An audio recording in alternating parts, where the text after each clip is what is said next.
देखिए, झारखंड मुक्ति मोर्चा का संपन्न हुआ महाधिवेशन पूरे तरीके से झारखंड कल्याण की जगह परिवार कल्याण पर समर्पित रहा।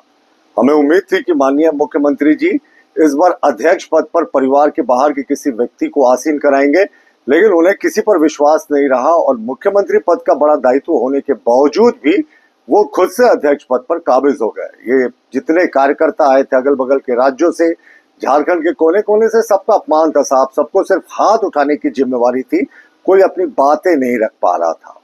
दूसरी बात, जो अधिकार पत्र था, जो मैनिफेस्टो था, जिसमें 10 लाख नौकरी और तमाम बड़ी बड़ी चीजों का जिक्र था, उस पर कोई चर्चा नहीं हुई और इसी मैनिफेस्टो के बदौलत झारखंड मुक्ति मोर्चा जीतकर सत्ता में आई है।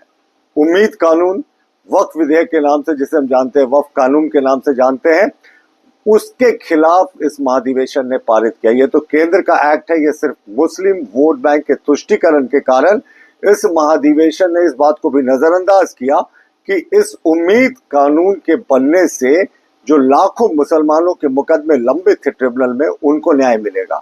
सिर्फ कुछ चंद मौलवी और मौलानाओं के चक्कर में इस महाधिवेशन में तुष्टीकरण पूरे तरीके से दिखा।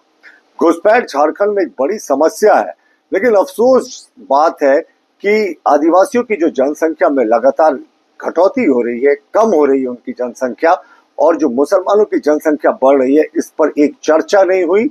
घुसपैठ शब्द का इस 2 दिवसीय महाधिवेशन में कोई चर्चा नहीं होना दुर्भाग्यपूर्ण है और दिखा रहा है कि झारखंड मुक्ति मोर्चा अब आदिवासियों की पार्टी नहीं रही। और जो इनके लिए सबसे महत्वपूर्ण बात था कि पूरे प्रदेश में विधि व्यवस्था ध्वस्त हो गई है और भ्रष्टाचार चरम पर है, पर महाधिवेशन में इन दोनों मुद्दों पर चर्चा नहीं हुई। विधि व्यवस्था का तो ये आलम है कि शहर और ग्रामीण क्षेत्र में रोज हत्याएं हो रही है, और भ्रष्टाचार का ये आलम है कि ब्लॉक ऑफिस से लेकर सचिवालय तक बिना चढ़ावे के कोई कार्य होता नहीं। तो इन सारे मुद्दों पर महाधिवेशन का मौन रहना और सिर्फ माननीय मुख्यमंत्री हेमंत सोरेन जी की महिमा मंडित करना और राज्य के समसामयिक विषयों पर कोई चर्चा नहीं होना, यह दिखाता है कि परिवारवादी पार्टियों में यही होता है, महाधिवेशन आयु अश्वत्थ के रहता है।